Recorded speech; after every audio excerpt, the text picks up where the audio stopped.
IVM.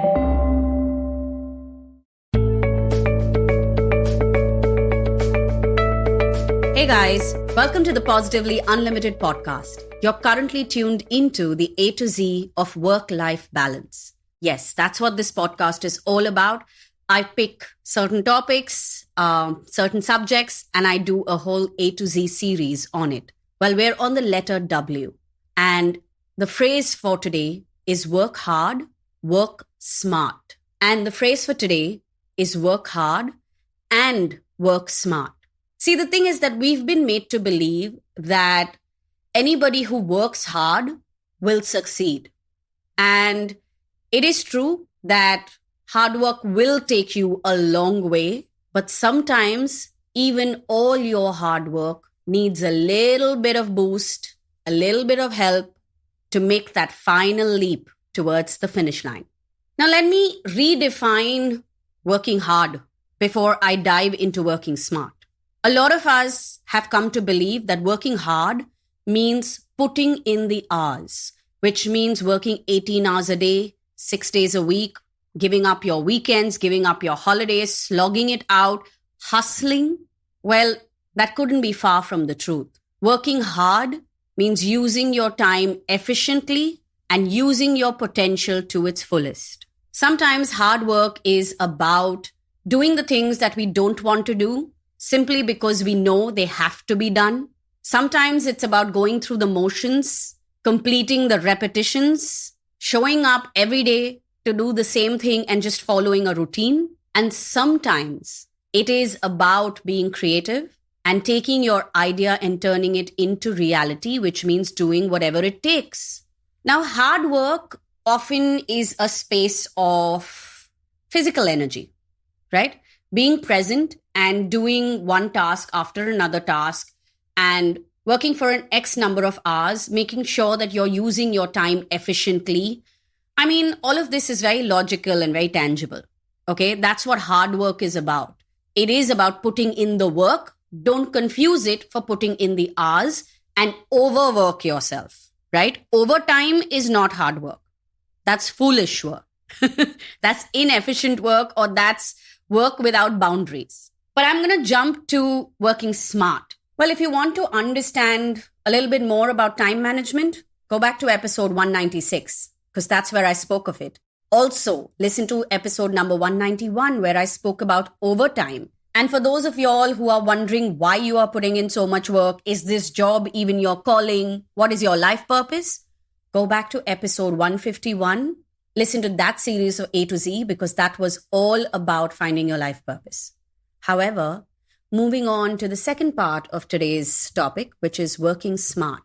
And this is where you give all your hard work a boost. First things first.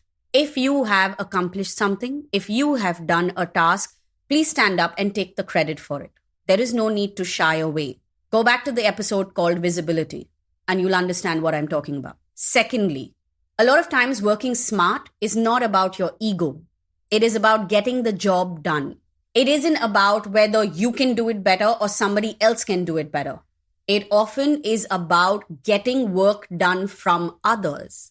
So learn to delegate. Delegation is a very, very important skill for anyone who is listening who wants to go on to be a strong leader. If you want to move up the ladder into a leadership position, you need to learn to delegate. And you need to get over your high horse and your entitled belief that only you can do things best. Because when you have that belief, it's not about you doing things best.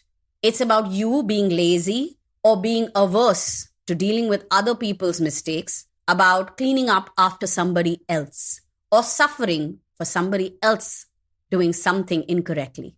And all of those don't make a good leader. A leader is willing to fall with his team. A leader knows how to pick up a team member who has tripped and get him back up on his feet. Episode 188 is all about leadership, so go listen. Let's talk about working smart now. That is the boost that your hard work needs. One of the things that you want to know is that if you have completed something, if you have accomplished a task, if you were the one to give an idea, please stand up tall and take credit for it. Please stake your claim on something that you have done. And if you're wondering why I'm telling you to do this, or if you're shy and, oh no, but I should be recognized and the person should see me and it should be on merit, you need to go back and listen to the episode called Visibility. The second thing about working smart is knowing how to get work done from others. Now, this is not about palming off your responsibilities, but delegation is a very, very important skill for a good leader. If you go back to the episode called Leadership, you will listen to me telling you about all the qualities that you need if you want to climb up the ladder into a position of leadership. When you are heading a team, you have to be willing to delegate to the team. You have to know how to get your work done from them despite their own issues or their own limitations.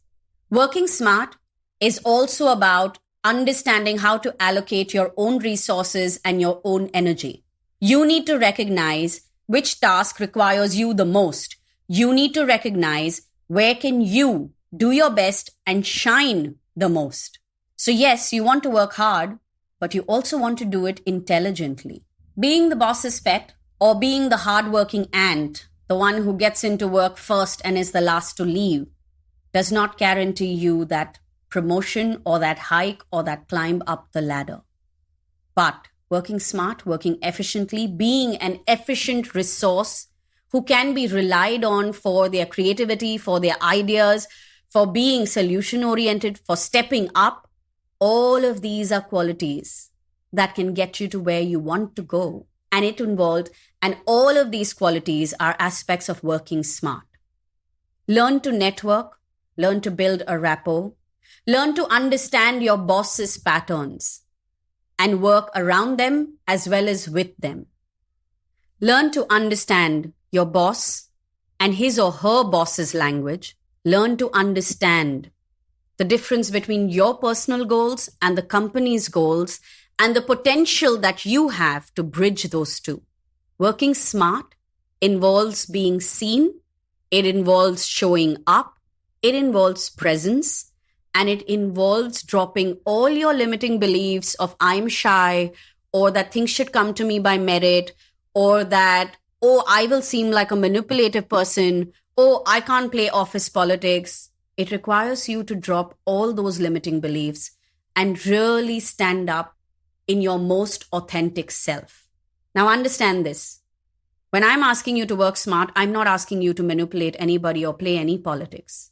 I'm asking you to use your emotional brain as well as your intellectual one. Which means, as an example, if your boss likes a presentation to be done a certain way and you've been working with him for the last year and a half, you should know that. And you should not be making the same mistakes in simple formatting or in the order of the slides as you did in your first 3 months. If certain documents have to be sent out in a certain way, then by now you should know.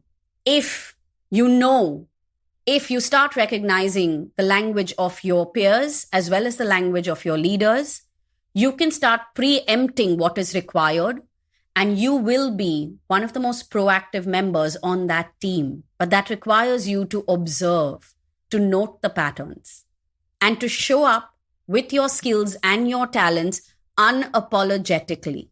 That is what working smart is all about. Now, as I say this, remember, you can be the first one in the office and the last one to leave, but you will not be seen, you will not be noticed unless you show up with a smart personality, unless your wit, your intelligence, your wisdom is on display. Your skills and talents should be clearly visible to anyone walking past. I hope that you can take the little cues that I've given you in today's episode and really think about this and ask yourself, am I a hardworking person, or do I also know how to work smart without being manipulative or without playing politics, without losing my authentic self or at the cost of my values, morals, and beliefs? While I head out from here, I just want to let you know that all the previous episodes that I have mentioned are available on the IVM Podcast app as well as website. And if you would like to connect with us, our Instagram and Twitter handles are IVM Podcasts. As far as I go, if you would like to connect with me, while my handle on Instagram is Positivity Angel.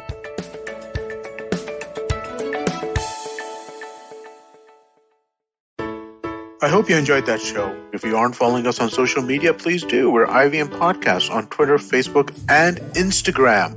We'd like to thank the sponsors on the network this week. Thank you so much to Cred, Ciet, and Global Victoria. Without you guys, this thing would not be possible. So, on the note, Maruk Inayat gives us an overview of the potential Twitter ban in India. On this round is on me. Gauri Devi Dayal was joined by actor-producer Poorna Jagannathan to talk about her career in Bollywood, Hollywood, and theatre. She talks about the upcoming season of the show Never Have I Ever. On Cyrus Says, we had legendary musician Usha Uttup. She took us through her journey and shared her experiences as the unconventional musician. In the second installment of the Father's Day special on Akla Station Adulthood, Ayushi has a candid conversation with her father, Siddhartha Meen.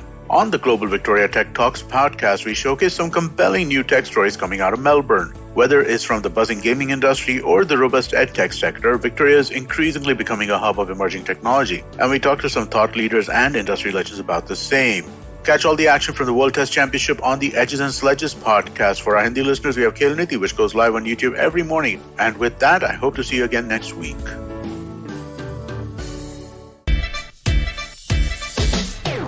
From uncensored and unfiltered chats with the who's who of the entertainment industry, I, Siddharth Kannan, bring you a very heartcake chat show called Candid Kannan. Tune in every Friday on the IVM Podcast app or wherever you get your podcasts.